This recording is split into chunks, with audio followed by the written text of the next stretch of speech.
नमस्कार दोस्तों, मैं हूं संजय प्रभाकर, एक सर्टिफाइड ड्रग और अल्कोहल काउंसलर और आप देख रहे हैं आपका अपना चैनल मुक्ति की किरण। आज हम बात करेंगे एक ऐसे नशे के बारे में जो हमारी नज़रों से छुपा रहता है और वो है कफ सिरप की लत, जिसे आम भाषा में कोरेक्स भी कहा जाता है। कफ सिरप की लत असल में लगती कैसे है? कफ सिरप असल में खांसी और सर्दी जुकाम के इलाज के लिए डॉक्टर द्वारा लिखा जाता है, लेकिन इसमें मौजूद है कोडीन नाम का केमिकल, जो दिमाग पर ऐसा असर डालता है कि इंसान को हल्की नींद, आराम और नशे जैसा अनुभव होने लगता है। शुरुआत में लोग इसे सिर्फ एक बार या मजे के लिए लेते हैं, लेकिन धीरे धीरे ये आदत लत में बदल जाती है। दोस्तों, कफ सिरप की लत शरीर और दिमाग दोनों को बर्बाद करती है। दिमाग सुस्त हो जाता है, पढ़ाई और काम पर ध्यान नहीं रहता, शरीर पर असर, कब्ज, लिवर और किडनी को नुकसान, ब्लड प्रेशर की समस्या भी होने लग जाती है। नींद ज़्यादा आने लगती है, सुस्ती और थकान हर वक्त बनी रहती है। धीरे धीरे डिप्रेशन और चिंता बढ़ने लगती है। लंबे समय तक सेवन करने से जानलेवा असर भी हो सकता है। परिवार और समाज पर असर हो सकता है। इसकी लत इंसान को धीरे धीरे अकेला कर देती है। घर वालों से दूरी, पढ़ाई और नौकरी पर असर और कई बार चोरी या झूठ बोलना भी शुरू हो जाता है, सिर्फ सिरप खरीदने के लिए। यानी ये लत सिर्फ इंसान को ही नहीं, उसके पूरे परिवार को प्रभावित करती है।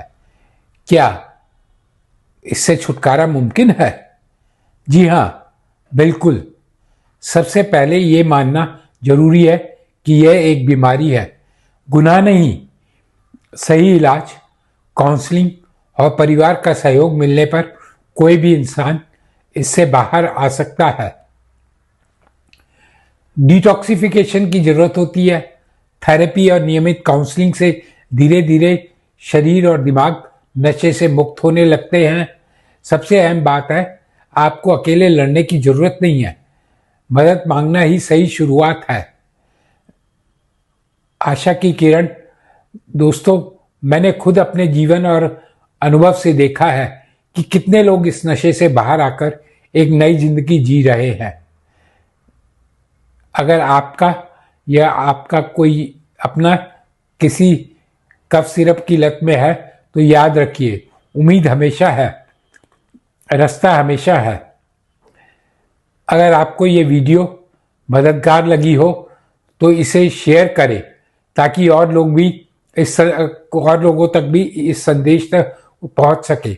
और हाँ, हमारे चैनल मुक्ति की किरण को सब्सक्राइब जरूर करें, जहां हम नशे से जुड़ी सच्चाई और इससे बाहर निकलने के रास्ते बताते हैं।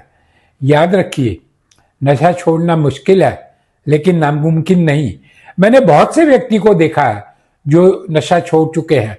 मुक्ति की किरण हमेशा आपके साथ है। कृपया आप इस चैनल को अगर चाहें तो इस पे एक वो भी कीजिए, कमेंट पास कीजिए, ताकि मैं अगले अपने वीडियोस में और इंफॉर्मेटिव वीडियोस लाऊं। और मैं धीरे धीरे ऐसे व्यक्तियों को भी लाना शुरू करूंगा जिनको मैं जानता हूं, जो इन लतों से बाहर यानी बीमारी से बाहर निकल चुके हैं और मेहनत कर रहे हैं और अपनी नई जिंदगी व्यतीत कर रहे हैं। बाकी आप भाइयों ने सुना, बहुत बहुत धन्यवाद। और अगले वीडियो में हो सकता है एक डॉक्टर आए जो शराबीपन की नाम की बीमारी में से पीड़ित है और अभी बाहर निकलने के लिए जूझ रहे हैं।